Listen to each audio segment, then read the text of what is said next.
will follow your word, oh Lord, with every step I take. I will listen to you, oh Lord, for you will show me the way. 이 시간 함께 나눌 하나님의 말씀은 히브리서 12장 5절로 10절의 말씀입니다.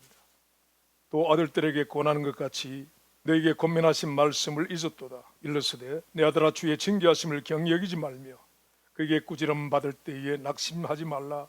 주께서 그의 사랑하시는 자를 징계하시고 그의 받으시는 아들마다 채찍질 하심이니라 하였으니 너희가 참으면 징계를 받기 위함이라.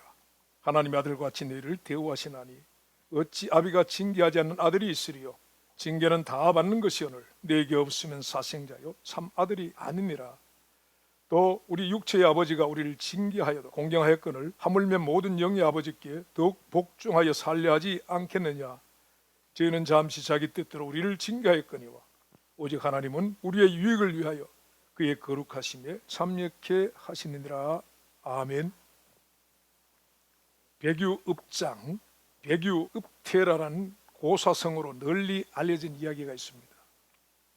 중국의 한 나라에 백유라는 사람이 살았는데 그는 이름난 효자였다고 합니다. 이 백유가 나이 들어 벼슬을 하고 있을 때에 그는 본의 아니게 무슨 허물을 지었다고 하는데요. 엄격한 백유의 어머니는 그 잘못한 아들을 그냥 도와 넘기지 않고 백유를 불러들여 회초리를 쳤다고 합니다. 그런데 매를 맞는 장년의 아들은 이내 울음소리를 목으로 삼키며 눈물을 흘렸다고 합니다. 이것을 본 늙은 어머니가 묻습니다. 다른 날에 매를 때릴 때는 네가 일찍이 울지 않더니 오늘 우는 것은 무슨 까닭이냐. 그러자 장년의 아들 백유는 늙은 어머니에게 제가 죄를 지어 맞을 때마다 항상 아프더니 오늘은 어머니가 힘이 없으셔서 맞아도 아프지 않기에 그래서 우는 것입니다 라고 대답하며 또 울었다라고 했습니다. 장년의 아들이 잘못했다고 회초리로 징계하는 어머니와 그리고 그 어머니의 매질에 힘이 없다고 우는 효자 아들의 감동스러운 이 이야기는 소학이라는 책에 나와 있는데요. 백유는 울면서 매를 맞았다라는 백유읍장, 백유읍태라고 이렇게 기록해 놓고 있습니다. 사랑하는 아들이 반듯한 사람이 되기를 원하여 징계하는 어머니의 그 마음과 그리고 그 회초리 속에 담긴 그 사랑을 감사하며 점차 노쇠하여 그 손길에 힘이 없어짐을 안타까워 우는 이 아들의 이야기는 참으로 아름답습니다. 오늘 말씀 가운데 하나님은 모든 영들의 아버지라고 하셨습니다. 사람은요, 육신을 가진 영적인 존재들입니다. 하나님의 창조의 세계에서 이런 존재는 오직 사람밖에 없습니다. 육신이면 육신이고 영이면 영인 것이지 육신을 가진 영적인 존재는 사람밖에는 없다라는 말씀입니다. 말하자면 특별한 존재라는 것이죠. 그래서 사람에게는 육체의 아버지, 곧 혈통적 아버지가 있고 또 한 분의 영적 아버지가 계시는데 바로 하나님이시라는 것입니다. 이런 아버지와 자녀의 관계를 천륜이라고 하지요. 말하자면 끊을 수가 없는 관계라는 그런 말인 것입니다. 아버지에게 자녀란 자신의 분신들과 같은 존재입니다. 세상에 존재하는 또 다른 나라는 의식을 가지고 있습니다. 하나님의 형상대로 지어진 존재로서 사람은 하나님에게는 이 땅에 있는 하나님의 형상, 하나님의 모양들인 것입니다. 그리고 자신의 몸에서 나와 다른 육체를 입은 또 다른 나라는 의식이 육체의 아버지께 있습니다.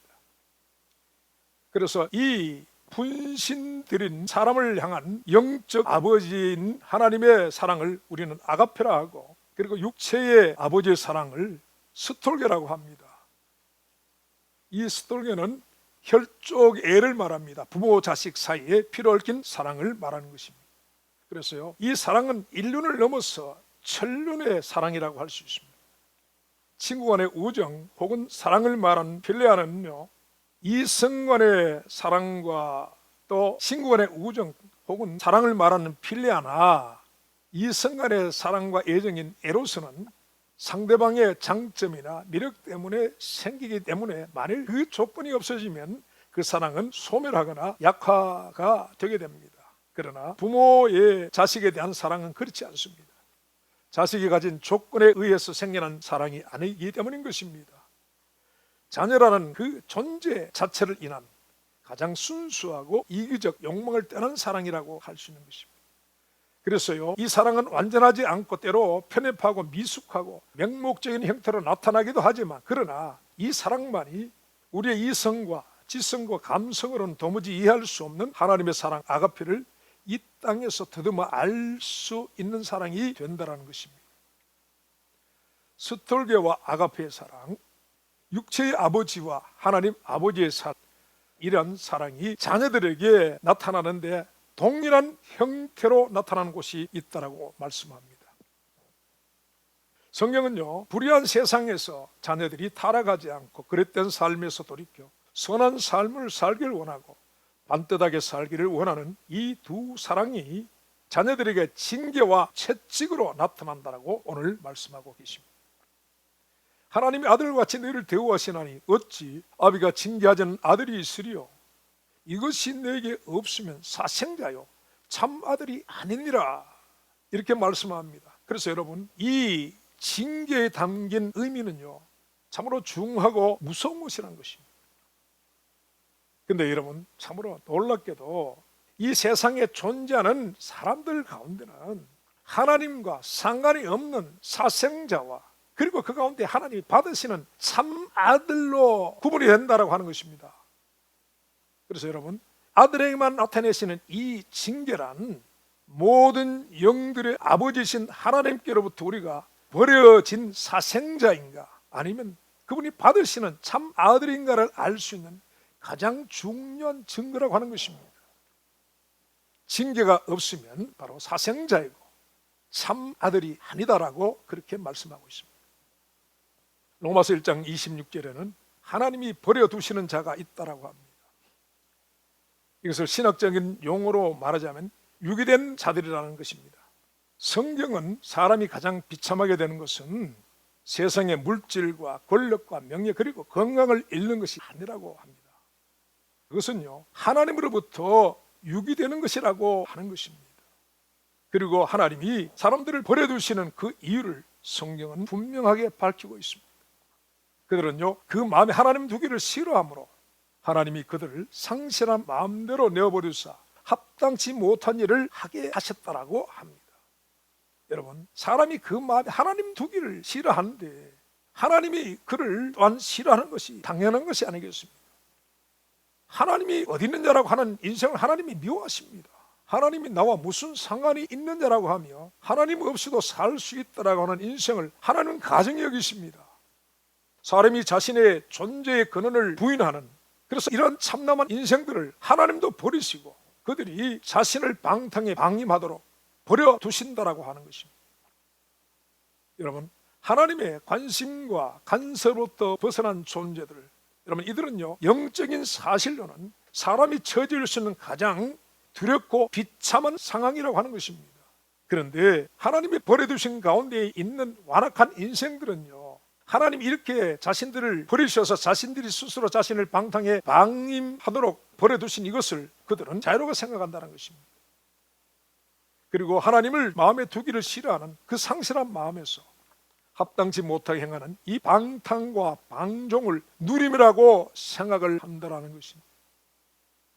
여러분, 이렇게 방탕에 자신을 방임하고 방종으로 행하는데도, 그럼에도 하나님의 아무런 간섭과 징계가 없다면 그 사람은 확실히 버려운 자요 사생자라고 말씀을 드릴 수가 있다는 것입니다.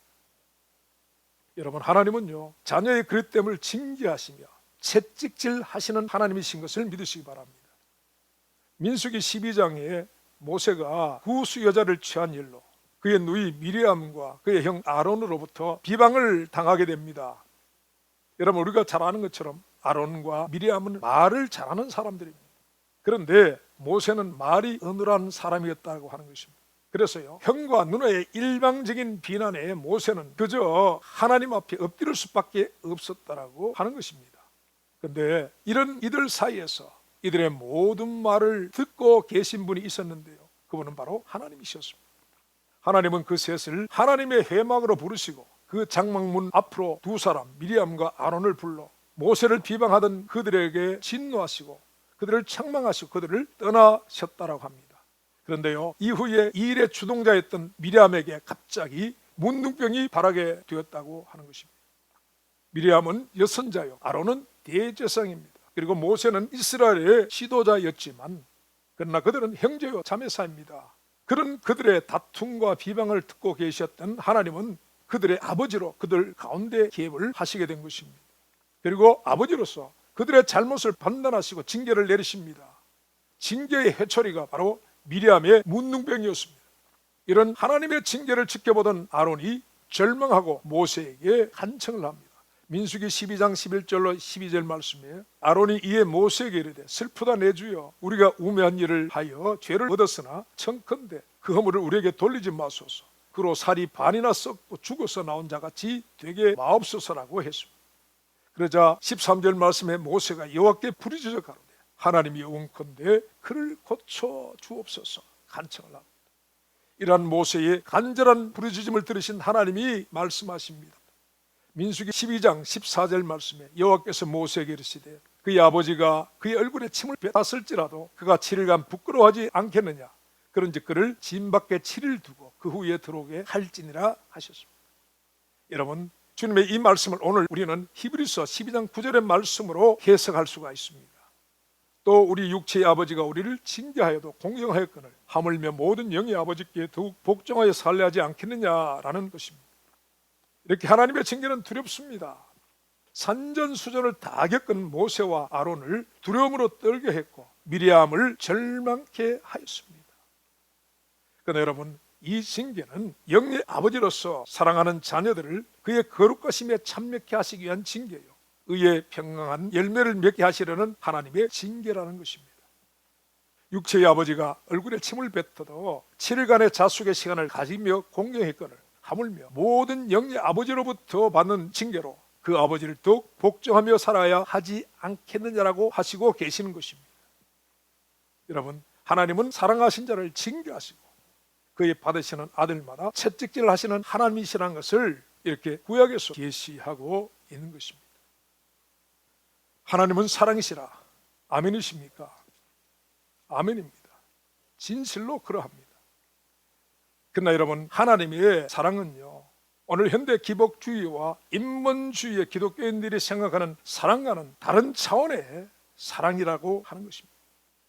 왜 그리 하느냐, 왜 그리 사느냐 묻지도 따지지도 않고 책망하지도 않고 그저 부어주시되 누르고 흔들어 넘치도록 값없이 한없이 주시는 도깨비 방망이 같은 사랑을 하나님의 사랑이라고 하는 이 시대의 신자들이 믿는 것과는 너무나 다른 사랑이라는 사실입니다. 여러분, 이 사랑은요, 하나님은 사랑이신데 그 사랑은요, 미리암에 행하시는 것 같이 사랑하시는 자를 징계하시는 징계의 사랑인 것입니다. 욥이나 거짓 나사로와 같이 하나님이 그의 받으시는 아들을 채찍질 하시는 사랑이라는 것입니다. 주님을 간하는 사랑하는 제자 베드로를 사단아 내 뒤로 물러가라고 책망하신 그런 사랑인 것입니다. 하나님의 사랑은 하나님의 의를 바탕으로 나타내십니다.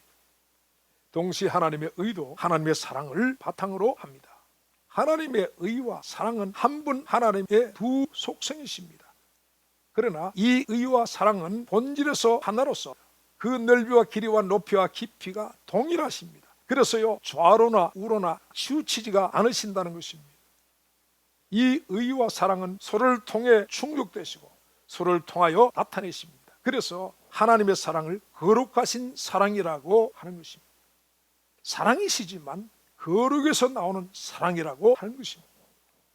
그래서 여러분, 이 시대가 말하는 거룩이 사라지고 편애와 맹목적인 사랑은 하나님의 사랑이 아니라는 말인 것입니다.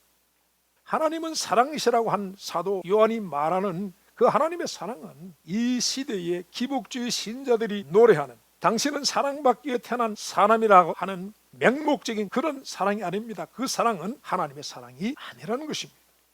너무나 유명한 요한복음 3장 16절에 하나님의 이처럼의 사랑도 이러한 거룩한 사랑을 말씀하고 있습니다.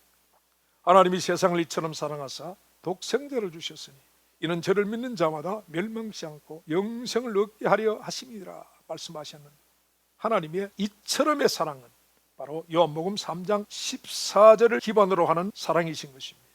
모세가 광야에서 뱀을 든 것 같이 인자도 들려야 하리니의 사랑이라는 것입니다. 여러분, 말하자면 십자가의 독생자의 죽으심을 기반으로 하는 사랑이라고 말씀하는 것입니다. 하나님은 죄인들을 향한 거룩하신 진노를 독생자에게 부으시고 그의 십자가의 죽음으로 그 의를 충족하셨습니다. 그리고 그 독생자의 찢기신 그 몸을 통하여 나타내신 사랑이 바로 이처럼의 사랑이라는 것입니다. 그래서 십자가의 이처럼의 사랑은 당신은 사랑받기 위해 태어난 사람이라고 우리가 기쁨으로 뛰어노는 사랑이 아니라는 것입니다. 독생자라도 심판하시는 하나님께 대한 두려움으로 떨며 가슴을 찢는 애통이 드려져야 하는 사랑이라는 사실인 것입니다. 혹 이 말씀을 듣는 가운데 복음은 기쁜 소식인데 너무 심각하게 말한 것이 아니냐 하고 반감을 갖는 이가 있을지 모르겠습니다.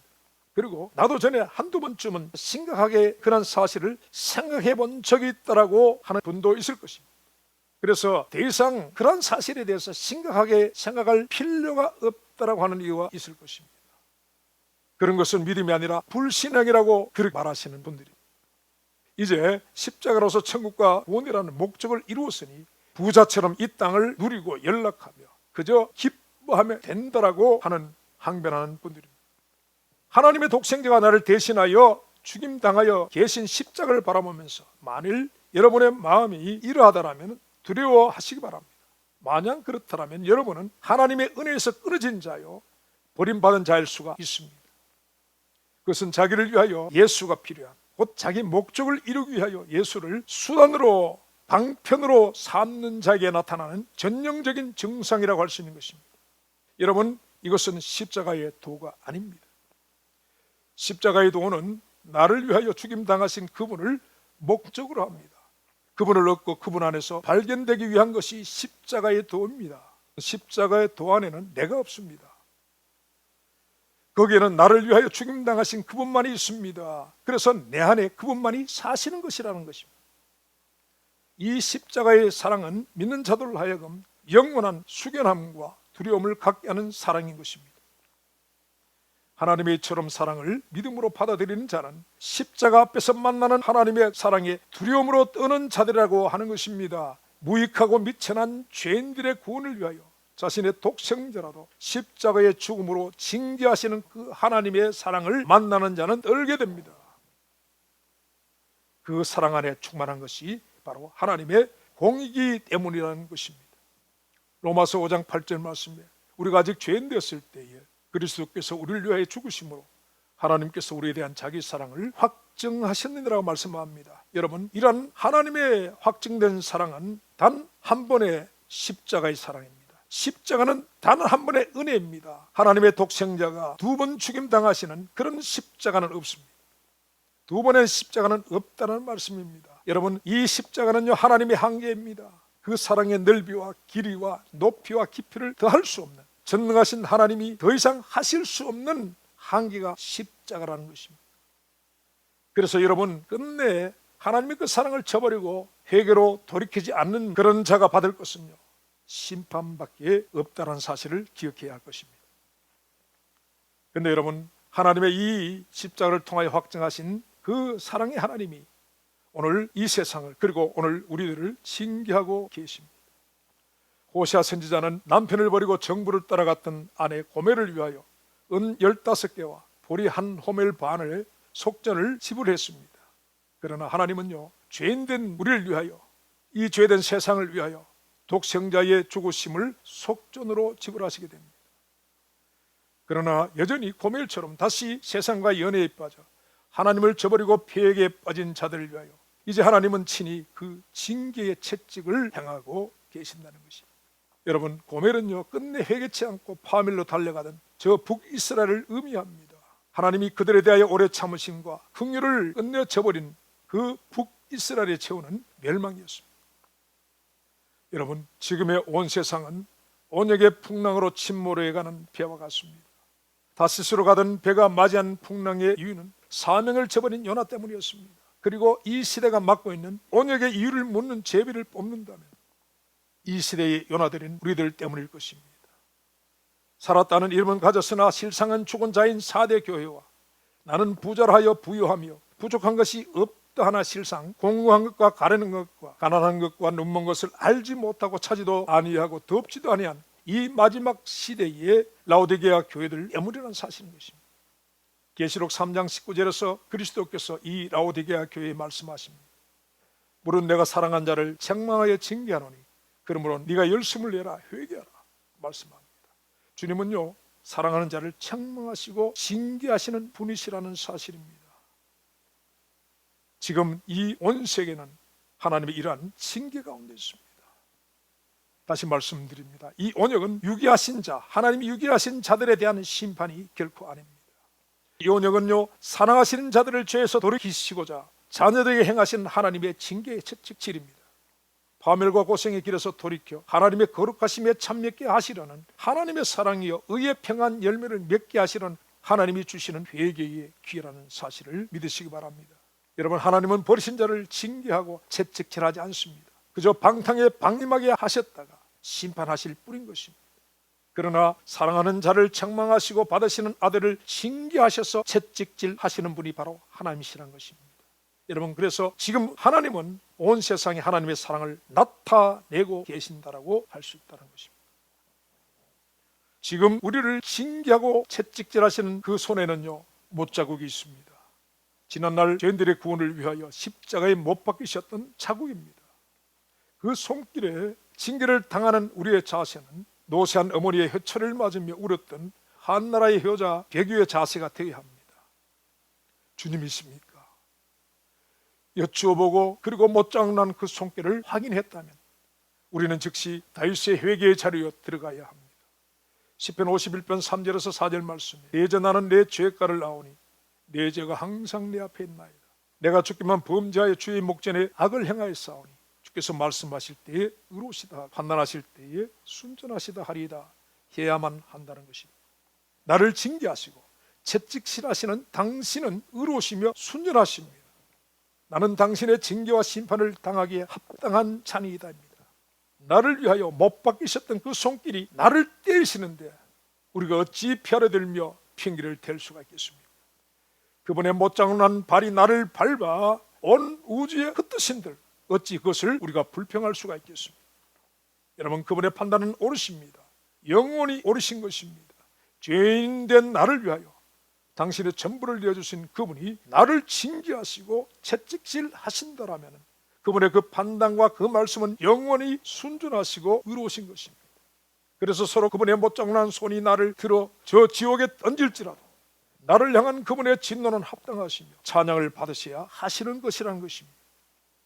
우주의 한 털의 먼지도 되지 않는 이 인생을 위하여 하늘의 하나님, 온 우주의 주권자께서 죽임을 당하셨는데 그 은혜를 저버린 나를 영원히 불에 던지시는 주님은 의로우십니다 라고 해야만 한다는 것입니다. 이것이 주님의 징계를 받는 자의 자세입니다. 그리고 이것이 회개입니다. 그리고 이 회개를 할 수 있는 자는 복되다는 사실입니다. 여러분, 하나님은 때리시지만 싸매어 주시는 분입니다. 세상에 찢기고 상하여 돌아온 탕자 아들을 받아주시고 안아주신 아버지이십니다. 회개로 돌이키는 자에게 회복을 베풀어 주시는 하나님의 자비는 크십니다. 오늘 성경은 말씀합니다. 비록 징계가 당시에는 슬퍼 보이는 것이지만 그러나 이로 말미암아 연단한 자는 의의 평강한 열매를 맺게 된다는 말씀합니다. 하나님의 거룩하심에 참맺게 될 것이라고 말씀합니다. 사랑하는 여러분, 부디 못장난 그 손으로 행하시는 그 징계와 채찍 속에서 우리의 피곤한 손과 연약한 무릎을 세우고 우리의 저는 다리로 하여금 어그러지지 않고 고침을 받는 기회를 삼는 우리 모두가 될 수 있기를 바랍니다. 기도합니다. 주님, 징계로 나타내시는 그 사랑을 감사합니다. 우리 하나님, 그 징계로 말미암아 높아진 우리의 마음을 낮추며 우리 안에 탐욕의 곳간을 헐어버리며 우리가 돌아가야 할 것과 서야 할 자리로 돌이키는 그런 기회가 되게 하여 주옵소서. 예수님의 이름으로 기도합니다. Your word is a lamp to guide my